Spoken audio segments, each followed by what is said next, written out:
بسم اللہ الرحمن الرحیم۔ السلام علیکم، کیسے ہیں آپ سب؟ آج ایک چھوٹی سی بات پہ بات کرتے ہیں۔ قرآن کی ایک آیت ہے جس کو سمجھتے ہیں، اور ایک ایسی بات ہے کہ سمجھ آ جائے تو ہم سب کی زندگیوں میں بہت بڑا امپیکٹ اس کا پیدا ہو سکتا ہے۔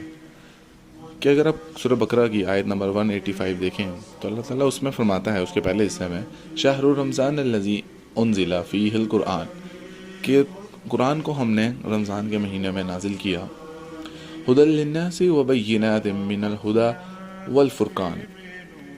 اب اس میں ایک بہت آیت تو چھوٹی سی ہے، لیکن آپ اس میں غور کریں گے کہ ترجمہ کیا ہے، کہ رمضان کا مہینہ وہ ہے جس میں قرآن نازل کیا گیا، جو لوگوں کے لیے سراپا ہدایت ہے۔ قرآن لوگوں کے لیے سراپا ہدایت ہے، اور ایسی روشن نشانیوں کا حامل ہے جو صحیح راستہ دکھاتی اور حق اور باطل کے درمیان دو ٹوک فیصلہ کر دیتی ہے۔ یہ جو میں نے آیت پڑھی، یہ اس کا ترجمہ ہے۔ اب آپ اس ترجمہ کو غور کریں تو قرآن میں اکثر چیزیں اگر آپ دیکھیں تو ایک چھوٹی چھوٹی آیت ہوتی ہے، جسے عام الفاظ میں ہم ون لائنر کہتے ہیں، بٹ یہ چھوٹی چھوٹی آیتیں اور ذرا سی باتیں اتنا بڑا امپیکٹ کریٹ کرتی ہیں کہ اگر ہم سوچیں تو اس ایک آیت میں پورا سمندر ہوتا ہے۔ ہم ایک چیز جس کو نگلیکٹ کر دیتے ہیں قرآن میں، وہ یہ ہے کہ ہم قرآن پڑھتے ہیں، عربی پڑھتے جاتے ہیں۔ اگر آپ دیکھیں تو اس آیت میں اللہ تعالیٰ صاف صاف کیا حکم فرما رہا ہے کہ دیکھو، جو قرآن ہے وہ ہدایت ہے، ہدایت کا ذریعہ ہے۔ یہ جو قرآن جو میں نے نازل کیا، اسی میں سارا ہدایت ہے، اسی میں روشن نشانیاں ہیں، جس میں بہت سی نشانیاں سے تم پڑھو گے تو پتہ چلے گا۔ صحیح راستہ بھی یہی دکھاتی ہے، اور حق اور باطل کے درمیان فرق کرنا بھی یہی سکھاتی ہے۔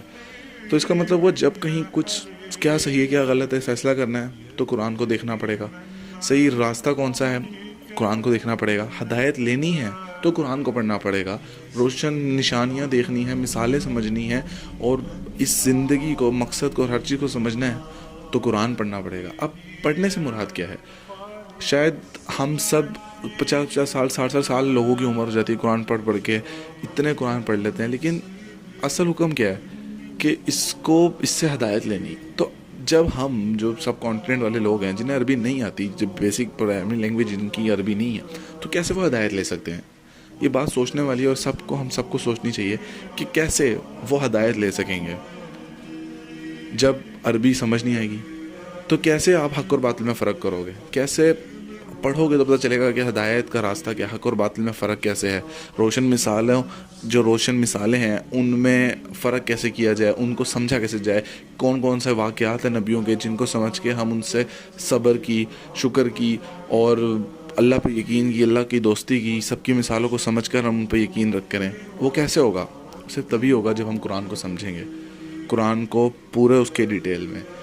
تو اگر میری بات سے آپ کو کچھ فرق پڑا یا کچھ سمجھ آئی تو اس کا اب کرنا کیا ہے؟ شروع کریں قرآن کا ترجمہ، قرآن کے ترجمے کو پڑھیں۔ اگر کوئی بھی کہتا ہے کہ خود سے نہیں پڑھ سکتے تو غلط ہے۔ آپ نے کوئی فقہ کے مسائل نہیں کرنے، آپ نے قرآن پڑھنا ہے اور صرف یہ سمجھنا ہے کہ حق اور باطل میں فرق اللہ تعالیٰ نے صاف صاف لکھا ہے، واضح کر دیا، بہت آسان ہے۔ تم پر مشکلات آئیں گی، کب کیا ہوگا، کیا کیسے ہوگا، کس طرح اس چیز کو سمجھے جانا ہے، تو وہ پڑھیں۔ جتنا پڑھیں گے اتنا دل میں یقین پیدا ہوگا۔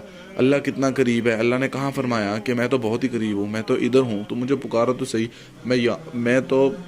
مجھے بولو، میں سن رہا ہوں۔ مشکلیں آئیں گی، وَلَيَبْلُوَنَّكُمْ بِشَيْءٍ مِّنَ الْخَوْفِ وَالْجُوعِ وَالنَّقْصِ مِنَ الْأَمْوَالِ وَالْأَنفُسِ وَالثَّمَرَاتِ وَبَشِّرِ الصَّابِرِينَ، کہ اللہ تعالیٰ نے فرما دیا تمہیں آزمایا جائے گا، لازماً آزمایا جائے گا، خوف سے، جھوٹ سے، بھوک سے، مال اور جان کے نقصان سے، محنتوں کے ضائع ہونے سے، اور آخر میں وَبَشِّرِ الصَّابِرِينَ، بے شک صبر والوں کے لیے ہی اجر ہے۔ تو آج کی ویڈیو اور اس سب کا مقصد چھوٹا ریمائنڈر اور صرف یہ کہ محنت کریں، اس چیز کو پڑھیں، تھوڑے دن میں تھوڑا ہی بٹ پڑھنا شروع کریں، ناول کی طرح ایک پڑھنا شروع کریں، ناول کی طرح اردو کو پڑھیں، پڑھتے جائیں ناول، کہ میں ناول پڑھ رہا ہوں، تو اس کو جب جتنا پڑھیں گے، پڑھتے جائیں گے، اتنا ہی وہ فائدہ مند ہوگا۔